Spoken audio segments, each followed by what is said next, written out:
la predicción de interbloqueos es menos restrictivo que la prevención. La prevención restringe a los procesos, tanto en su creación, en su ejecución, como en la asignación de recursos. Mientras que prevención, la predicción, perdón, que la predicción no es tan restrictiva, ¿verdad? Pero la predicción tiene algunos, tiene algunas restricciones. La primera restricción es que por anticipado se debe establecer, ¿verdad? Debe establecerse por anticipado cuáles son los requisitos máximos de recursos de cada proceso. Entonces, cada proceso debe informarle al sistema operativo, al gestor de procesos, cuáles son sus requisitos máximos. Esa es una restricción. O sea, un sistema operativo que maneja predicción de interbloqueos tiene que manejar procesos que informan desde al momento de su ejecución cuáles son sus requisitos máximos de recursos, ¿verdad? Entonces, la otra restricción es que todos los procesos involucrados deben ser independientes, ¿verdad? O sea, el orden en que se ejecutan, ¿verdad? O sea, el orden en que se ejecutan no debe estar restringido por ningún requisito de sincronización. O sea, todos los procesos se ejecutan sin necesidad de sincronizarse, ¿verdad? Otra restricción, y esta es la que sí es la más restrictiva de todas las restricciones, porque es la más difícil, es esto, que debe haber un número fijo de recursos para asignar, lo cual dentro de una máquina no es problema. O sea, los recursos de una máquina son fijos, son finitos. Pero aquí, aquí pasa algo. Es que acordémonos en los lenguajes antiguos que cuando definimos un vector, ese vector ya debe tener un tamaño fijo. Ya tenemos que darle una dimensión fija a ese vector. Pero en las listas, ¿verdad? Acordémonos que en las listas el tamaño, o en los otros arreglos de datos, no hay un tamaño fijo, sino que el tamaño de este arreglo va a ser dinámico, dependiendo de cuántos nodos, cuántas casillas tenga en algún momento.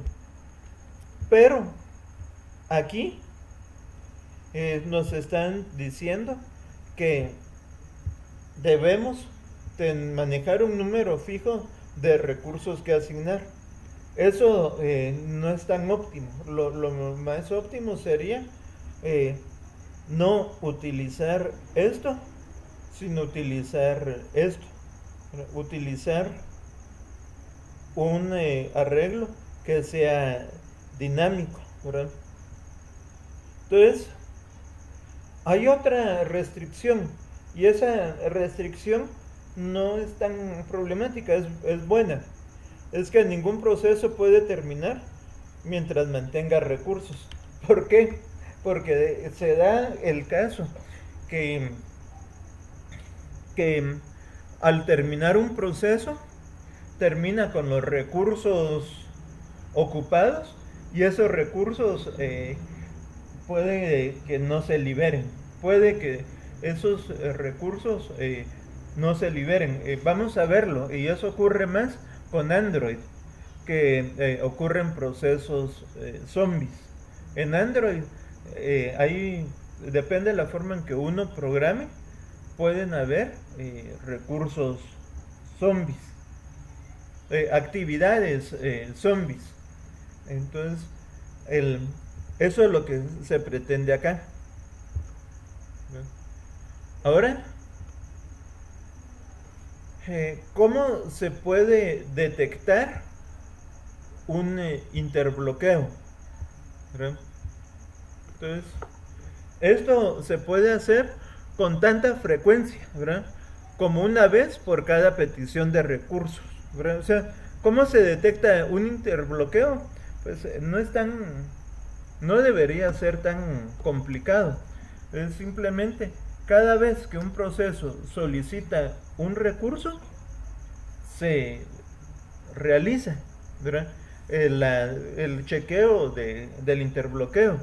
Entonces, se puede hacer tan frecuente como cada petición de recurso, o se puede hacer de formas menos infrecuentes, dependiendo de la probabilidad de que ocurra un interbloqueo, ¿verdad? Entonces, realizar la comprobación por cada petición de recursos tiene dos ventajas, ¿verdad? Lo primero es que tenemos una alerta temprana, tenemos una detección temprana del interbloqueo. O sea, si cada vez que un proceso solicita el acceso a un recurso y vemos que ese recurso al asignarlo puede provocar un interbloqueo, entonces aquí podemos detectar ese posible interbloqueo en el momento de la asignación del recurso. Entonces, de esta forma, aquí podemos ir a la negación del acceso, pero esa negación del acceso ya no se realiza en base a una política de prevención, sino una política de predicción, ¿verdad? Entonces, el algoritmo es relativamente sencillo, dado que está basado en cambios graduales en los estados de los procesos, los estados del sistema. Entonces, si cada vez que un proceso solicita un recurso, checamos posibles interbloqueos, el algoritmo es sencillo, ¿verdad? Pero ojo, porque aunque sea un algoritmo sencillo, si lo vamos ejecutando miles de veces por segundo, de todos modos ralentizamos el sistema, ¿verdad?